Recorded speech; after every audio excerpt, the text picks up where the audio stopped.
Hello dear friends, subscribers and guests on my channel. In this video I want to show and tell you how to check saved reels on Instagram. Please put your like, subscribe to my channel and share this video with your friends. And let's get started.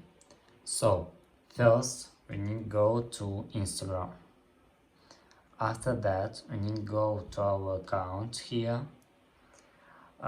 And click on this button in the upper right corner, and here you can click saved,